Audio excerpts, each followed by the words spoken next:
Bom, gente, então, bom dia, né? Dando continuidade às nossas atividades. Hoje nós vamos falar sobre, então, sobre intoxicação por gases tóxicos e saneantes domésticos. Não são, assim, intoxicações que vão aparecer com extrema frequência, né? Principalmente aquelas relacionadas com a inalação, né? Principalmente aí dos gases tóxicos, mas a intoxicação por saneantes domésticos, principalmente em crianças, né, é uma coisa que é extremamente aí frequente, né? Com certeza, isso aí vocês vão se lembrar, né? Hoje, dia 22 de setembro de 2020, daqui a alguns anos, quando vocês estiverem no pronto-socorro, atendendo, fazendo seu estágio, fazendo sua residência, trabalhando, vocês vão se deparar aí com uma mãezinha desesperada que chegou dizendo que o filho tomou detergente, tomou esmalte, entrou em contato com água sanitária, etc, etc, etc. Né? Então, isso realmente vai acontecer. E vocês precisam ter uma noção um tanto quanto mais robusta, simples, objetiva e direta a respeito de como atuar em relação a isso. Tá bom? Portanto, o que nós podemos falar, né, começando em relação aos asfixiantes, aos gases tóxicos, tá certo? Tá aí uma imagem, né, que vocês que são mais novos, mas nós que já temos aí uma certa idade, vivenciamos isso muito durante a adolescência, né, principalmente aqueles que moravam na região da Baixada Santista, né, ali no polo petroquímico, né, químico, de Cubatão, era isso aí que a gente enxergava na ocasião, né? Então, assim, era um despejo volumoso de gases tóxicos asfixiantes, e dentro da classificação, né, desses gases tóxicos, tá certo? Esses asfixiantes, eles podem ser químicos ou simples, perfeito? Dos asfixiantes químicos, o que mais nos chama a atenção e o que seria, assim, mais pontual e importante para o aprendizado é os asfixiantes químicos derivados do cianeto e do monóxido de carbono, tá certo? E dos asfixiantes simples, o que nós temos que ressaltar hoje, que eu quero que vocês guardem, é a respeito do dióxido de carbono e o gás de cozinha, né? O propano, o butano, né? Que vem dentro dos botijões de gás. Perfeito? Então, asfixiantes químicos e simples, nos químicos de especial importância, cianetos, monóxido de carbono, e dos simples, dióxido de carbono e gás de cozinha. Tá certo? O cianeto, gente, é uma substância química, tá certo? Que é formada por um átomo de carbono, um átomo de nitrogênio, e eles são fortemente unidos por uma ligação tripla, né? Covalente, creio eu. Ele é extremamente tóxico, tá certo? E tem a sua utilização em larga escala, né? Daí a possibilidade de quadros de intoxicação por inalação, principalmente. Ele é utilizado de forma assim frequente em atividades ligadas à metalurgia, à indústria fotográfica, à galvanoplastia. Você sabe o que é galvanoplastia? Galvanoplastia é galvanizar um metal, significa colocar uma película, na maioria das vezes, de zinco associado, né, a cobre, fazendo com que esse objeto, né, que esse cano, esse ferro, essa haste, essa coluna metálica, ela tenha uma durabilidade maior frente ao processo corrosivo natural, tá bom? O cianeto ele é muito utilizado na mineração, tá certo? Fumigação e fabricação de plásticos. Então, assim, ele tem um rol, uma ampla utilização, consequentemente, pode ser aí um propelente, né, um propagador para quadros acidentais de intoxicação. As causas potenciais de intoxicação pelo cianeto, pessoal, elas incluem, em primeiro lugar, inalação de fumaça de incêndio, porque, né, na hora que você tem um incêndio, várias são as substâncias que estão sendo queimadas, incineradas, e, consequentemente, em função da exuberância de produtos químicos, né, constituídos aí em um determinado local, com certeza você vai ter liberação de cianeto. A ingestão acidental do cianeto, né, ela, na maioria das vezes, como sempre, em relação a qualquer tipo de toxicíndrome, né, já estudado até agora, ela, na maioria das vezes, é por tentativa de suicídio ou tentativa de homicídio, tá certo? Os acidentes industriais, a ingestão de plantas, alimentos e medicamentos cianogênicos fazem parte dos quadros prevalentes de intoxicação, além do terrorismo, né, internacional. Mas isso é uma coisa que a gente não discute muito aqui na nossa aula, mas pode acontecer. O que acontece, gente, em relação à intoxicação pelo cianeto, né? Na realidade, o que a gente vai observar? O indivíduo ingerindo acidentalmente, né, ou intencionalmente, ou inalando, tá certo? A partícula de cianeto, essa, de um modo geral, eu deixei em cima aqui a cadeia metabólica, né, da absorção da forma da absorção do cianeto, né? E nós basicamente vamos ter o quê? Ele vai inibir a citocromo oxidase e, consequentemente, inibindo, né? Inibindo essa transformação ferroso-ferro, ferro-ferroso, ele vai alterar a cascata, né? O processo de fosforilação oxidativa para gerar energia. E isso, em última análise, leva a quadros de asfixia, tá certo? Então, guarda, cianeto, né? Ele vai, basicamente, exibir seu mecanismo de toxicidade, representado principalmente pelos quadros de asfixia, através de, em última análise, inibição da citocromo oxidase, que é uma enzima essencial nos processos de fosforilação oxidativa para geração de energia. Tudo bem até aqui? Bom, e o que a gente tem que fazer exatamente frente a uma suspeita fortemente comprovada de inalação ou ingestão de cianeto? Em primeiro lugar, desobstruir as vias aéreas, administrar oxigênio a 100%, né? Por quê?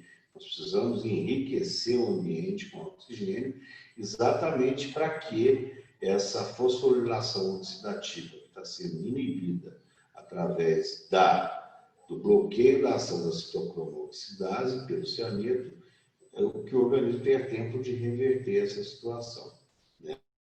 A monitorização dos sinais vitais é o nosso famoso MOVE, né, gente? Monitorização, oxigênio, veia, tá certo? Um acesso calibroso, hidratação adequada, corrigir as manifestações clínicas adjuvantes ou coadjuvantes que possam estar acontecendo ao mesmo tempo, tá certo? E uma vez feito isso, através daquela anamnese rápida que vocês já aprenderam, né, nós podemos considerar, né, nós estamos tendo que correr contra o tempo, tá certo? Visto que a hipoxemia prolongada pode ser extremamente danosa e fatal, né, para a manutenção dos processos fisiológicos basais de manutenção de vida. Nós devemos considerar o esvaziamento gástrico e carvão ativado, principalmente quando houver a comprovação da ingestão, né, do cianeto ou de alimentos cianogênicos. Nós vamos ter uma aula específica, tá? Dentro de uma determinada aula relacionada com plantas e alimentos, nós vamos ter uma aula específica daqueles alimentos, aqueles que ficam guardados muito tempo, ou na geladeira, ou no armário, e eles têm uma alta possibilidade, uma alta probabilidade de formação de compostos cianogênicos, que vão acabar intoxicando. Então, lembrando, né, até 2 horas aí, esvaziamento gástrico, carvão ativado para diminuir a absorção intra-hepática da droga, né, da substância tóxica. Nos casos de exposição respiratória ou dérmica, a gente tem que rapidamente remover o paciente do local contaminado. Isso, se nós formos emergencistas, trabalhar em serviço de resgate móvel, né, nas vias públicas, remover as vestes do paciente, seja no local ou na admissão do próprio atendimento, descontaminar a pele, mucosas, os olhos, com água corrente, sabão, né? Da mesma maneira que a gente tem que fazer, né, com os organoclorados, com os organofosforados, tá certo? Mais uma vez, por ser um contaminante extremamente tóxico, nós temos que nos proteger, da mesma maneira que hoje nós nos protegemos na linha de frente contra o coronavírus, né, com o atendimento ao coronavírus, nós temos que, uma vez sendo de alta suspeição, intoxicação exógena por cianeto, nós temos que nos preparar, utilizar máscara, utilizar gorro, utilizar luva, utilizar avental, e etc, etc, etc. Tá certo? Então, basicamente, o pilar do tratamento, do atendimento desse paciente suspeito de intoxicação por cianeto, lembre-se, né? O tripé: oxigênio para enriquecer o ambiente, a monitorização com hidratação vigorosa e a descontaminação desse paciente, tá? Seja gástrica, cutânea, ocular, etc. Perfeito? Bom, como eu falei, a intoxicação por cianeto, ela é extremamente letal, tá certo? O que nós temos de sintomatologia exuberante, né? Além, obviamente, da questão da hipoxemia e seu significado clínico, da hipoxemia grave e seu significado clínico. Frequência respiratória aumentada, por vezes uma taquipneia, acontece às vezes desse paciente desenvolver um quadro de acidose metabólica, com anion gap aumentado, estão lembrados da última aula, né? A questão da importância do anion gap. Ele pode ter vômitos, ele pode ter vertigens, tá certo? Elevação das concentrações sanguíneas de lactato, né? Vocês lembram lá da questão que o lactato é um dos constituintes que podem fazer o anion gap elevar? E essa hiperlactatemia pode, tá certo? Inclusive, acontecer, né? Aparecer, mesmo sem uma acidose já extremamente documentada pela gasometria. Então, assim, por quê? O que é o lactato, gente? Basicamente, é o subproduto da respiração anaeróbica. E o que o cianeto faz? Ele impede a finalização da fosforilação oxidativa a nível mitocondrial, consequentemente, pouca geração de energia e respiração celular. Esse paciente pode ter uma respiração curta, né? Com um pulso imperceptível, quer dizer, entrando aí numa situação de pré-choque ou até mesmo de um choque, né, circulatório, tá bom?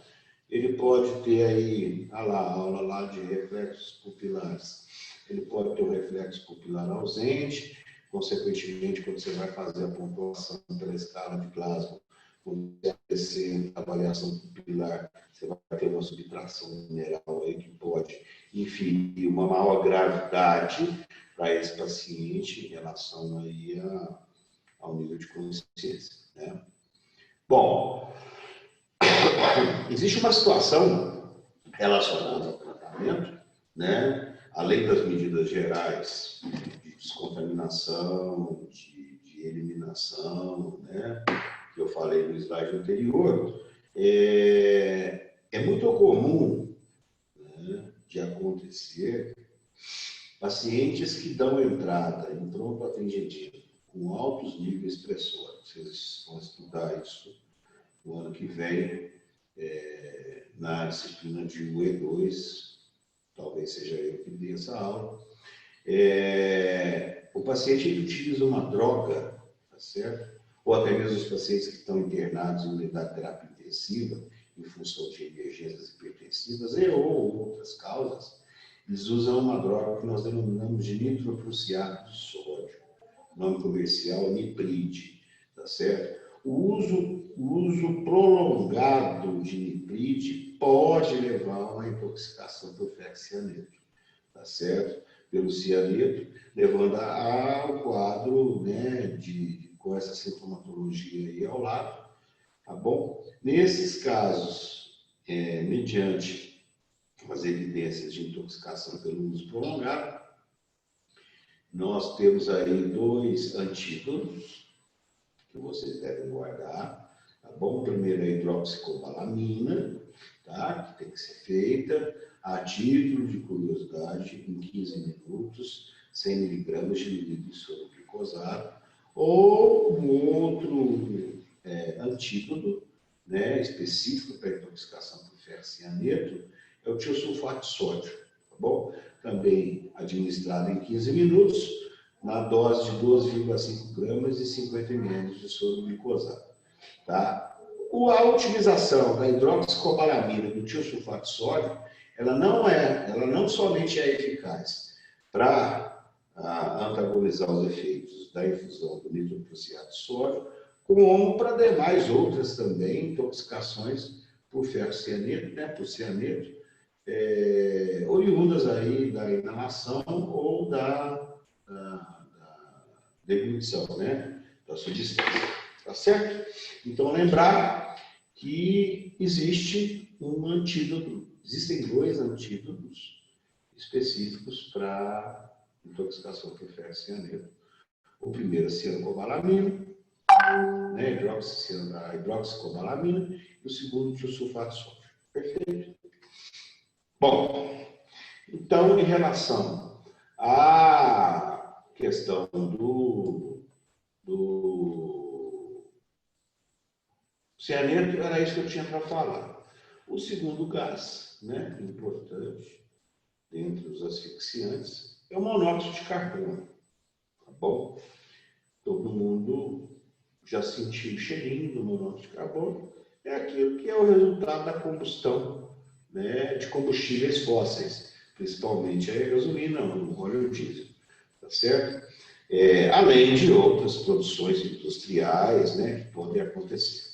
O monóxido de carbono é um gás inodoro, insípido e incolor, reportando aí, né, quando eu falo sentir o cheiro do monóxido de carbono, né, é aquele cheirinho, né, da combustão, da gasolina, do diesel, né, em função de outros derivados aí químicos, né, presentes nos combustíveis, tá? Mas o CO2, o monóxido de carbono, propriamente dito, ele é inodoro, insípido e incolor, produzido pela combustão incompleta de qualquer substância que contenha carbono. Ok, gente? Só que, em função da quantidade de veículos, a quantidade de automóveis, caminhões, aviões, etc., a gente vai ter, normalmente, as intoxicações maiores quando você está presente em ambientes fechados, pouco ventilados, cujo motor, existem alguns motores em funcionamento. Tá bom? Antigamente, na época da Segunda Guerra Mundial, era muito comum, né, você ter aí populações de tripulações praticamente completas de submarinos, né, submarinos alemães, principalmente, que utilizavam motores a diesel, né, e às vezes acontecia a liberação dentro daquele compartimento fechado de monóxido de carbono pela queima, né? Pela combustão da substância propelente, né? Do motor, normalmente era o diesel, e você tinha quadros aí de narcose, de hipoxemia e morte de praticamente toda a tripulação. Certo? De maneira que acontece a intoxicação pelo monóxido de carbono. É basicamente, gente, a mesma coisa na questão do estresse oxidativo, da fosforilação oxidativa, principalmente ao nível mitocondrial. O gás carbônico se liga à citocromo oxidase, tá certo? Como a gente está vendo aí, deixa eu só ver aqui, ele leva a um estresse oxidativo, tá? Leva o estresse oxidativo, causando aí um dano mitocondrial. No cérebro, a ativação de aminoácidos excitatórios e morte de células neuronais, tá bom? Na questão aí cardíaca, o CO ele se liga com uma ultra super afinidade à mioglobina, 60 vezes mais, né, superior ao oxigênio, e isso leva a uma hipoxemia ou até mesmo uma anóxia a nível de mioglobina, levando a riscos de arritmia, morte de miócitos e piora de quadros isquêmicos. E, por último, você pode ter quadros de hipotensão, que é resultante da própria depressão miocárdica e vasodilatação, ocasionada aí, principalmente pela ligação da mioglobina com o oxigênio de forma, assim, não vamos dizer irreversível, mas com uma forte ligação. Tá bom? Olha para vocês verem, né, esse gráfico interessante em relação à sintomatologia, tá, a sintomatologia do monóxido de carbono em relação àquilo que àquilo que o homem é exposto. Por exemplo, aí, em torno aí de, nós utilizamos partes por milhão e aqui o tempo.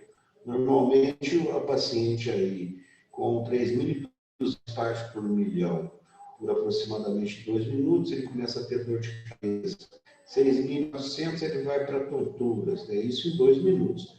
12.800 partes por milhão, ele pode chegar até a morte. Tá? Em 2 horas, por exemplo, 200 partes por milhão de monóxido de carbono pode levar dor de cabeça. Em torno de aproximadamente aí 800 partes por milhão em 120 minutos pode levar aí a quadro de desmaio. Por exemplo, 3.200 partes por milhão aí durante 15 minutos pode levar a desmaios. 6.400 partes por milhão durante aí aproximadamente 15 minutos pode levar à morte. Então, assim, realmente é um gás que a gente tem que ter um cuidado muito grande. E as questões de medicina ocupacional, elas são importantes, né? Exatamente para prevenir e minimizar a exposição do trabalhador, do homem, frente à inalação pulmonar e intoxicação pulmonar de carbono. Bom, basicamente, o que é o tratamento, né? Da mesma maneira que pela intoxicação por cianeto, é fundamental que nós façamos aí a desobstrução das vias aéreas, administrando oxigênio a 100%. Vale lembrar, tá? Vale lembrar que, nesse caso especificamente, da intoxicação por monóxido de carbono, o saturímetro de dedo, né, a saturação pela oximetria de pulso, ela pode nos dar uma falsa sensação de tranquilidade. Por quê? O monóxido de carbono ele se liga, né, fortemente à hemoglobina, mas existem moléculas de oxigênio ligadas também à hemoglobina, né? E a onda de pulso vai exatamente perceber essas ligações. Então, pode inferir, ocasionalmente, valores de saturação arterial de oxigênio dentro aí dos patamares que nós consideramos normais, aí, acima de 94%. Mas isso não significa e não impede de pensarmos na gravidade da hipoxemia que está ocorrendo no nível mitocondrial, no nível celular, relacionado à alteração da citocromoxidase e déficits de fosforilação oxidativa na produção de energia, tá bom? Então, assim, paciente com suspeita de intoxicação por monóxido de carbono, ele pode, por vezes, apresentar valores de saturação de oxigênio normais, mas não significa que ele não esteja intoxicado. Bom, então lembrar que a oximetria pulso medirá as saturações normais de oxigênio, mesmo na presença de níveis de carboxihemoglobina significativos. Nós temos que monitorizar sinais vitais, acesso venoso, calibroso e hidratação adequada. E oferecer de CO2, né, de oxigênio, em fluxo mais alto, enriquecido, com máscara ou sem máscara, com reservatório ou sem reservatório, de melhor, sem reinalar, tá bom? E em casos graves, nós temos aqui embaixo, né, nesse slide, uma câmara hiperbárica que ela vai oferecer altas frações de oxigênio em atmosferas, em níveis pressóricos de atmosfera maiores do que o nosso habitual, tá certo? Exatamente para favorecer a difusão de oxigênio e o rompimento dessa forte ligação da carboxihemoglobina, tá bom? Do CO junto à hemoglobina. Bom, então, dos asfixiantes químicos, vamos sempre lembrar dos dois: cianeto e monóxido de carbono. Dos asfixiantes químicos. Dos asfixiantes simples, a gente vai falar basicamente sobre o CO2, tá? O que o CO2 em grande quantidade pode ocasionar, né? Ele leva ao deslocamento da molécula de oxigênio do ar ambiente, diminui sua disponibilidade, diminui a fração inspirada de oxigênio que a gente tem. Todos sabem que a nossa fração inspirada de oxigênio, minha, sua, de todos aí no meio ambiente aqui agora é de 21%, que é o mínimo necessário para a manutenção da vida, tá bom? O CO2, quando em grande quantidade, quando a troca não é adequada, ele desloca essa molécula do ar ambiente e diminui a sua disponibilidade, porque ele vai se ligar também à hemoglobina de uma maneira, ele vai saturar de uma maneira mais intensa a hemoglobina, tá? Levando, consequentemente, né, a diminuição da pressão parcial alveolar de oxigênio e levando a quadro de hipoxemia, né? Tanto é que vocês vão aprender na classificação das insuficiências respiratórias. Nós temos insuficiência respiratória aguda tipo 1 e tipo 2. A tipo 1 está extremamente relacionada à diminuição de oxigênio, a quadro de hipoxemia, e a tipo 2, a quadro de hipercapnia, ou aumento do CO2, tá bom? Na atmosfera, né, na nossa atmosfera, excetuando os locais de alta poluição, a concentração normal de gás carbônico ela é de 0,03 a 0,06%. Isso equivale a aproximadamente 300 a 600 partes por milhão de CO2, tá bom? Quer dizer, passou disso, você já começa a ter aí alguma sintomatologia, certo? O que o CO2 vai ocasionar, tá bom? Diminuição da visão noturna, dores de cabeça, por vezes náusea, enjoo, né? Aumento da frequência respiratória, de lavar esse CO2, tá certo? Nós temos aí diminuição do estado geral, o indivíduo fica mais obnubilado, pode ter uma queda na pontuação da escala de Glasgow, por vezes perder a proteção de via aérea, precisando, levando a quadros aí, às vezes até de intubação orotraqueal para proteção destas, perda de memória, diminuição da acuidade visual, cianose, perda de consciência, arritmias, a isquemia miocárdica, normalmente em grandes concentrações de edema pulmonar, convulsões e morte. Aonde que a gente normalmente na prática clínica enxerga muito isso? No paciente, tipicamente portador, por exemplo, de uma doença pulmonar obstrutiva crônica, um complexo bronquite enfisema, por exemplo, aonde ele é um retentor crônico de gás carbônico, trabalha num limiar muito singelo entre a normalidade e o estado patológico, fisiopatológico, e por um quadro aí infeccioso, respiratório, na sua maioria das vezes, ele acaba retendo muito CO2 e apresenta essa sintomatologia.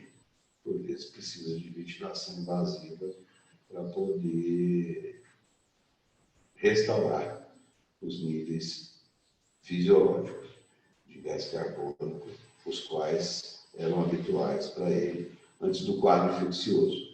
Outra situação que leva a um aumento do CO2 na prática clínica, né, e consequentemente a sua intoxicação, são os pacientes que fazem uma hipoventilação alveolar, principalmente aí caracterizados por pacientes com doenças neuromusculares, né? Ele ventila de uma maneira mais lenta, menos uma complacência menor, ou aqueles indivíduos que têm uma depressão respiratória pelo uso de drogas, principalmente porque os derivados opioides, a morfina, principalmente. Tá bom?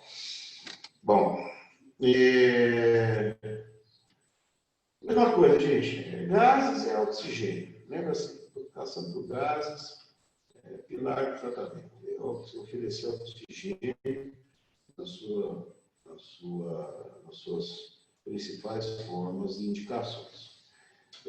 A maioria dos casos de intoxicação vão melhorar com o uso de oxigênio, tá certo? Seja oxigênio por máscara, por dispositivos supraglóticos, por dispositivos infraglóticos, como intubação orotraqueal, supraglóticos como máscara laríngea, por ventilação não invasiva, né? Enfim, aí é aquilo que for o necessário no momento da sua avaliação clínica. Monitorização de sinais vitais, manter acesso venoso calibroso, hidratação adequada, solicitação de exames complementares conforme a necessidade e as suspeitas clínicas de complicações associadas. Ok? Bom, gás de cozinha. Tá? O famoso gás de cozinha, normalmente butano e propano, tá bom? São comuns os acidentes de intoxicação pela inalação. Vamos entrar aqui na questão das explosões e incêndios, né? Nós estamos falando de gases. Tá? Às vezes mal adaptado aqui, mal arrochado, perfurações na mangueira, vazamentos aí nos bicos, né, do fogão, podem levar à intoxicação por esses gases. É uma curiosidade, todo mundo já sentiu o cheiro de gás, né? Assim, você sabe que naturalmente ele é inodoro, incolor. Eles colocam esse tipo de gás exatamente para dar aquele odor característico, né? Quando ele é despejado no ambiente, exatamente para as pessoas sentirem, tá bom? Então, aquele cheiro de ovo, né, estragado, aquele cheiro forte, são aromatizantes, né? São outros gases que são acrescentados durante o invase, né? Exatamente para fazer com que você perceba o vazamento desse gás, tá certo? E tome as devidas e necessárias providências. Bom,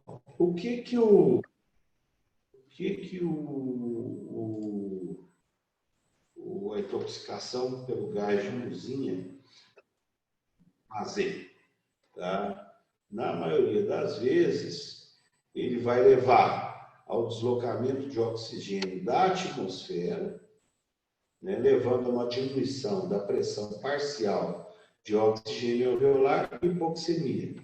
Mais uma vez, como cianeto, como monóxido de carbono, como o CO2, a gente vai ter o quê?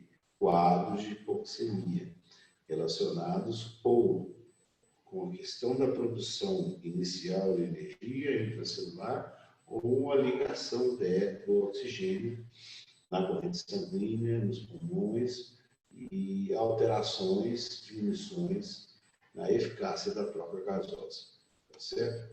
As principais consequências, obviamente, né, de quadros prolongados de hipoxemia, disfunção do sistema nervoso central, tá certo? E aumento do metabolismo anaeróbio, né? Refletido principalmente no aumento de quem? Do lactato, tá? A inalação prolongada, né, com o contato com o gás de cozinha, leva a uma diminuição da visão noturna, dores de cabeça, náusea e aumento compensatório da respiração e pulso.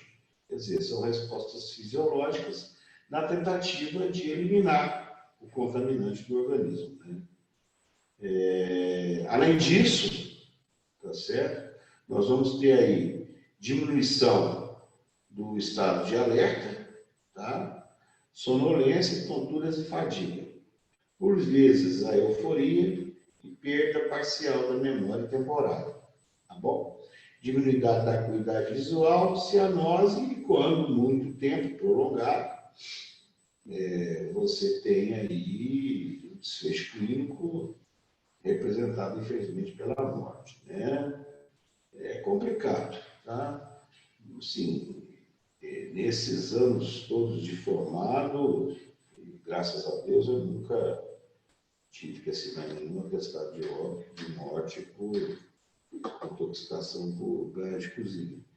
Mas, assim, eu quero que vocês, que fique bem patente, bem claro para vocês, é exatamente isso.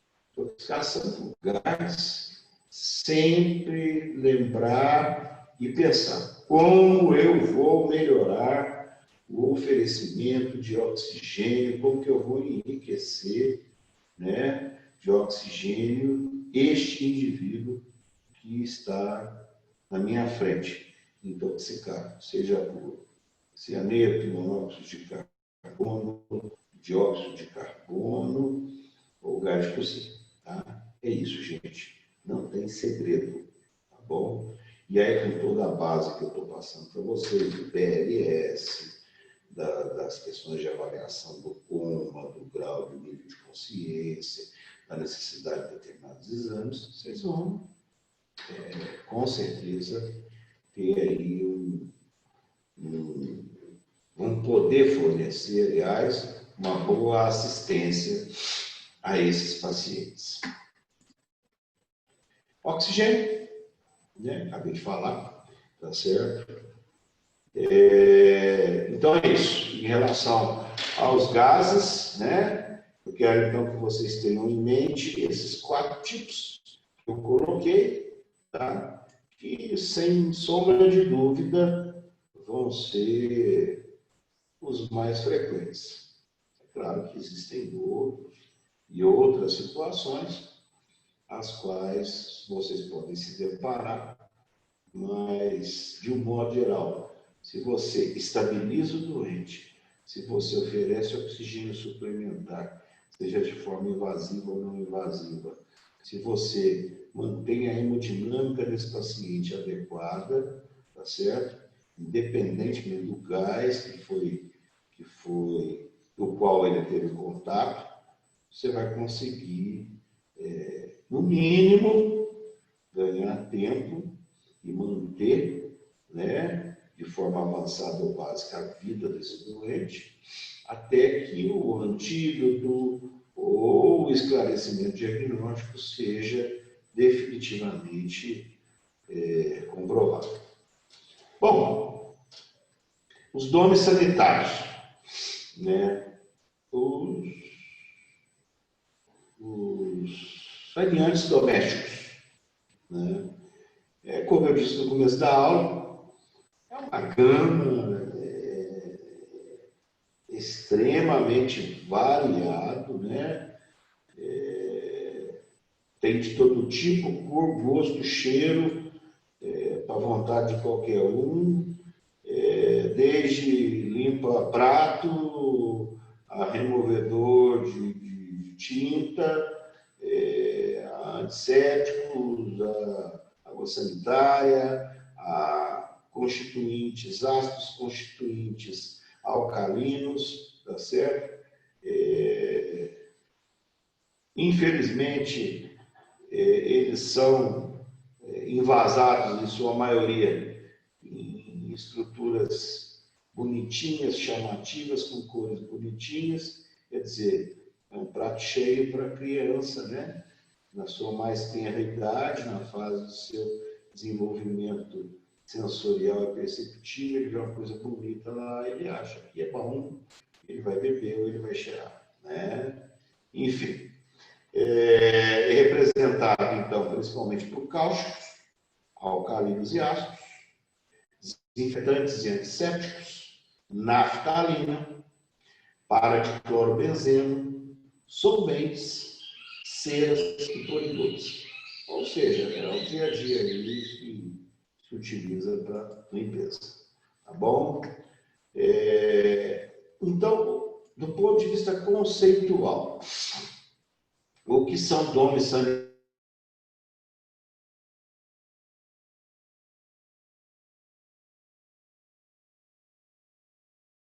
Destinados ao uso domiciliar, tá? Dome sanitário. Os saneantes são substâncias ou preparações destinadas à higienização, desinfecção ou desinfestação domiciliar, tá? Então, assim, intoxicação por domes sanitários necessariamente tem que seguir essa conceituação, tá bom?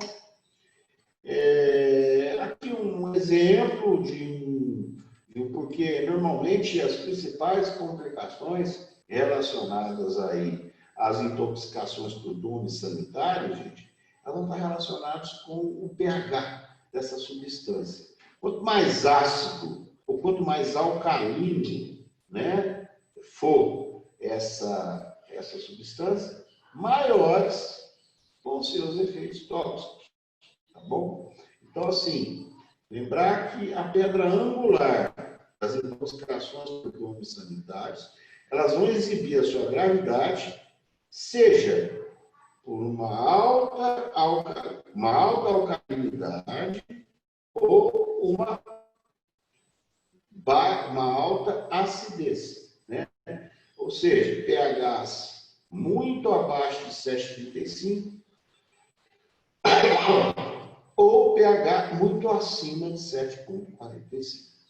Ambos vão ter efeitos deletérios importantes na intoxicação. Tá bom?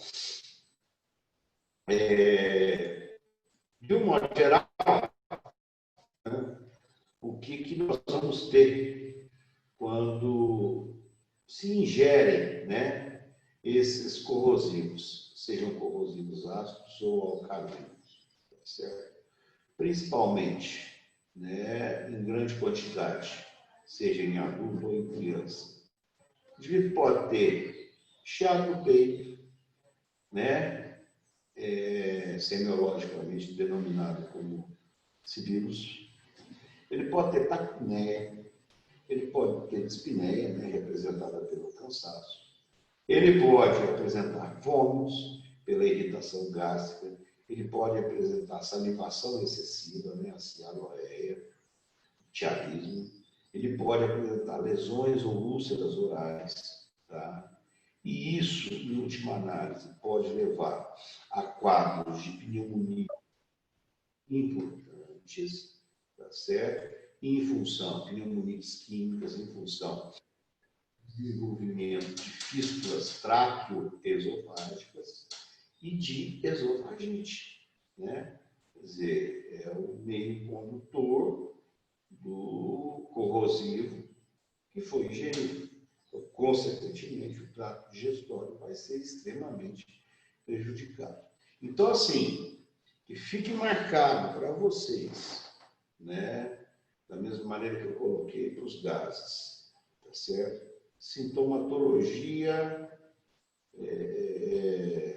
predominante da intoxicação por domes sanitários, principalmente, com algumas exceções, que eu vou falar agora aqui na frente, principalmente são manifestações clínicas relacionadas a dois sistemas. Sistema digestório, principalmente por lesões que podem ocorrer da boca até a região do duodeno, principalmente, tendo uma especial predileção pelo esôfago, e lesões ocasionadas por pneumonites químicas, oriundas principalmente da broncoaspiração deste dono sanitário ou a passagem deste dono sanitário para os pulmões através da presença de uma fístula tráqueo-esofágica, ou seja, a concentração era muito alta desse corrosivo, o indivíduo teve contato, esse corrosivo perfurou o esôfago e fez uma fístula para com a traqueia. E lá começa a entrar líquido de estase gástrica para dentro do pulmão, que, além de quadros infecciosos, vai levar a quadros de pneumonite, de inflamação pulmonar importante. Tá bom? Aqui um exemplo, gente, de endoscopias, onde a gente pode enxergar, tá certo? Aí, no caso, você pode ver aí as úlceras, onde tem aquela seta preta, aí uma úlcera aí, provavelmente aí, transição esofagástrica, a presença de graus de estenose importante no esôfago, na seta branca, tá certo? Embaixo, aqui é uma ponteira vermelha, você vê aí todo um processo cicatricial que ocorreu provavelmente em função da ingestão de ácidos, né, e de álcalis. Aqui, o entumecimento da região traqueal em função também da exposição a esses domes sanitários. Aqui, por exemplo, isso aqui, olha, gente, isso aqui é uma sonda nasolateral, tá? E uma fístula tráqueo-esofágica, uma comunicação, né? Olha para você ver, entre o esôfago e a traqueia.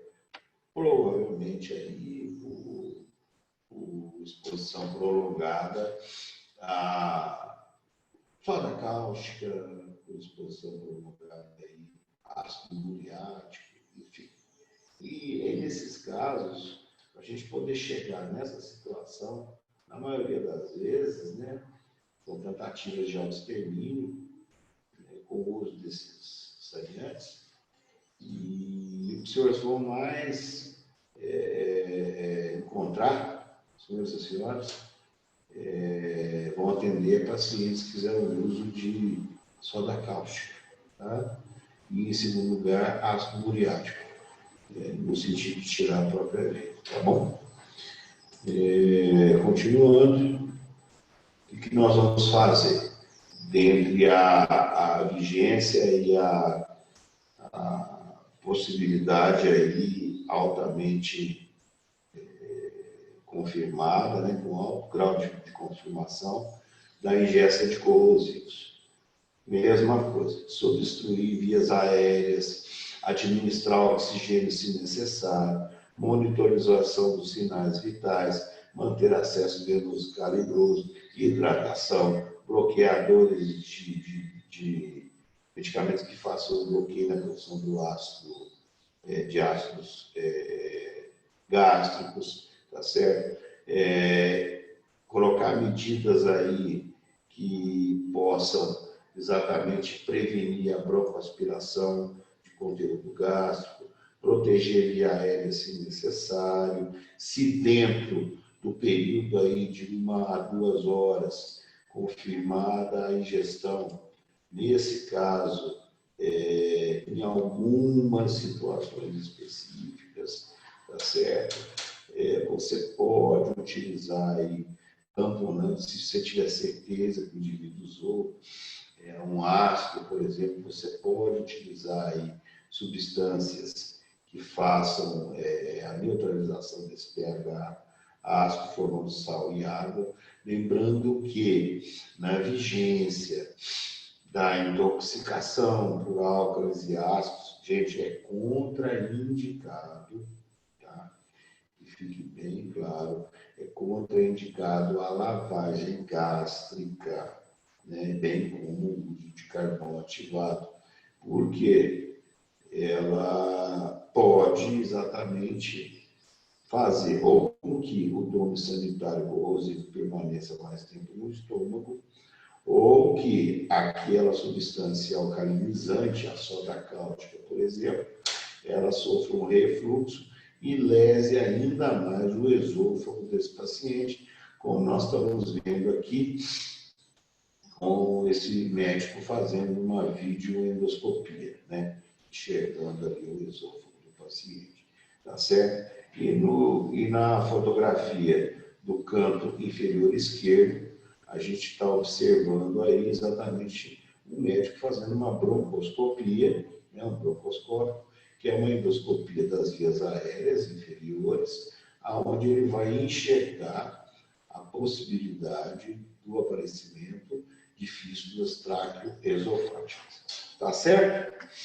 Bom, dentre as medidas de suporte, gente, nós temos aí, né, para essas situações, de novo, desobstruir as vias aéreas, monitorizar os sinais vitais, manter acesso venoso calibroso, hidratação adequada. Vocês devem dizer, bom, professor, é chato na hora de falar isso. Mas, gente, eu falo isso porque eu vejo, tá certo? Infelizmente, colegas que não seguem essa rotina e tem que seguir, porque é isso que vai garantir a estabilidade do seu doente. É exatamente o atendimento básico, inicial, o local adequado, a equipe preparada e prever as possíveis complicações. E para isso você precisa estar com o doente desse jeito, na tua mão, todo controlado. Fazer a descontaminação, se for necessário. Quando exposição cutânea ou ocular, né? Você vai lavar a pele, principalmente irrigar muitos olhos com água ou sulfilol. E salientando novamente, em caso de ingestão, a descontaminação gastrointestinal ela é contraindicada. Exatamente pelos motivos expostos anteriormente. Tá bom? Tá. Aí esse paciente, você admitiu, você estabilizou, protegeu a via aérea de forma invasiva ou não, pediu os exames, corrigiu os distúrbios hidroeletrolíticos, ele fez uma broncoaspiração, por exemplo, seja está tratando de pneumonia, está estável. Bom, aí resta saber o seguinte, quando que eu vou pedir a endoscopia para esse paciente que comprovadamente ingeriu, por exemplo, soda cáustica, tá? Bom, a avaliação endoscópica, ela é obrigatória, tem que ser feita, tá bom? Desde que haja forte suspeita da ingestão de cáusticos, né? Mesmo que não tenha a visualização ou que estejam presentes as lesões orais. Ele é um exame indispensável, gente, para a avaliação das lesões provocadas, permitindo orientar aí a conduta, a terapêutica e a propedêutica, né? A vigilância e a terapêutica, e estabelecer um prognóstico do tratamento. O paciente vai ter que evoluir com esofagectomia, ele vai ter que evoluir com dilatação, ele vai fazer estenose, ele fez uma fístula, né? Ela é indicada precocemente, de preferência nas primeiras 24 horas. Por quê? Porque as lesões não está tão friável assim ainda o esôfago, né? E só que durante a feitura do exame, a gente tem que fazer manobras bem delicadas, introduzir o aparelho de forma adequada, mas isso um bom endoscopista já faz. E quando esse paciente chega e existe forte suspeita de perfuração, o exame fica contraindicado. A gente tem que fazer o tratamento clínico primeiro, esperar um determinado tempo, para depois nós procedermos à endoscopia. Tá bom?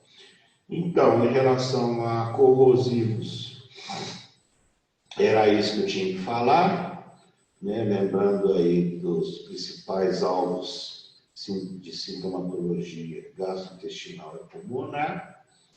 Aí nós vamos passar aí por um tipo de intoxicação que ainda é comum, principalmente no interior do país, tá? Que é a intoxicação por derivados da naftalina, ou seja, do paradiclorobenzeno, né? E que vai levar, em última análise, não sei se vocês conhecem, né? A naftalina, ela é usada, né? A nafta, muito na indústria, ela é um derivado petroquímico, que é usado muito na indústria química, principalmente de plásticos e de composição de outros produtos aí. E ela tem, né, na sua disponibilização aí nessas bolinhas branquinhas, antigamente se usava muito naftalina, né, o vovô, a vovó, exatamente deixava dentro das gavetas para eliminar alguns insetos pequenos, principalmente as traças, né, que acabavam por destruir, né, por estragar as roupas, né? E sendo uma bolinha, que parece uma balinha, o que a criança faz? Ingere, né? E o grande problema da naftalina é a meta-hemoglobinemia, né? Como consequência. O indivíduo fica azulzinho, como fica a cor aí dessa criança aí. Tá certo? A meta-hemoglobinemia, ela basicamente ela é ocasionada pela ingestão acidental. Guardem aí, na maioria das vezes, por crianças. Esse lactente vai chegar para você aí com quadro de cianose importante, cor azulada das mucosas e da periferia. Ela causa principalmente a hemólise por estresse oxidativo, é o mesmo mecanismo, né? Ferroso férrico, da fosforilação oxidativa, tá certo? E o mecanismo da toxicidade da naftalina, né, do paradiclorobenzeno, ainda não está totalmente esclarecido. Mas nós sabemos que um dos principais antídotos, tá? Da mesma maneira que nós tivemos lá os antídotos relacionados à intoxicação por ferrocianeto, né? Nós podemos utilizar hidroxicobalamina e tiosulfato de sódio. Aqui, no caso da intoxicação por paradiclorbenzeno, pela naftalina, nós vamos ter aí como princípio, cuja a intoxicação leva a quadros de metimoglobinemia, o principal antídoto a ser utilizado é o azul de metileno, tá bom? Normalmente na sua apresentação a 2% e ampolas com 2 ml. Tá? E existe uma dose aí que no momento vocês não precisam saber. Tá? E o mecanismo dessa intoxicação, ele está relacionado, em última análise, com a alteração, né, do estresse oxidativo e a questão aí da hemoglobina em sua forma férrica e ferrosa. Tá bom?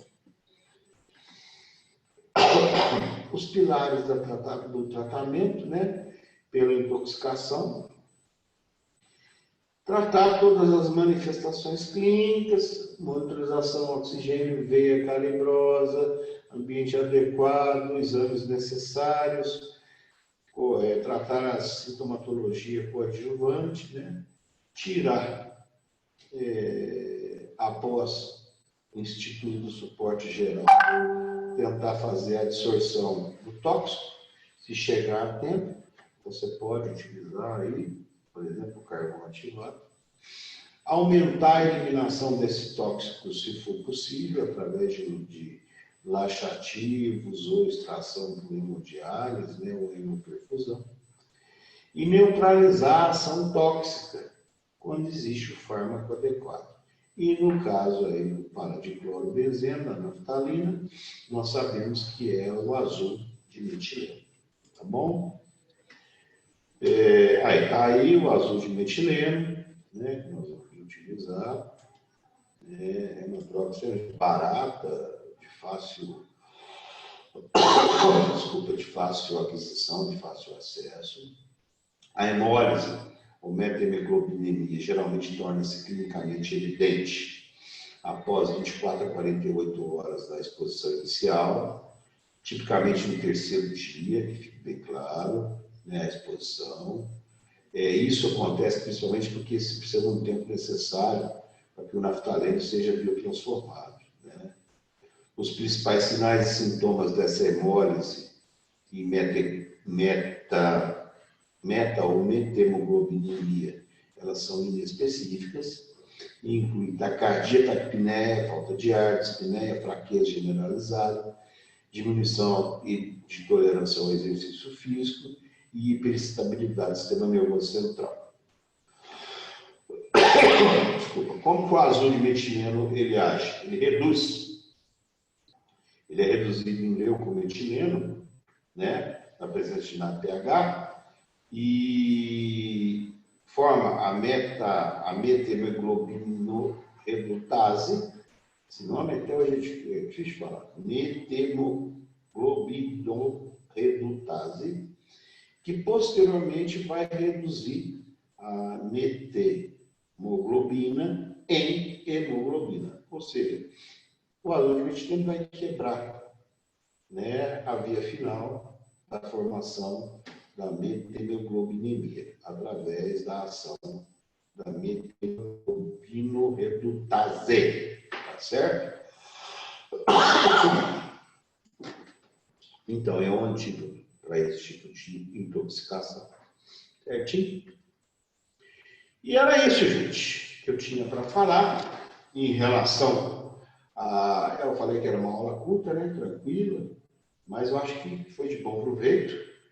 E eu fico aí à disposição de vocês para eventuais dúvidas. Tenham um bom dia, uma boa semana e até semana que vem.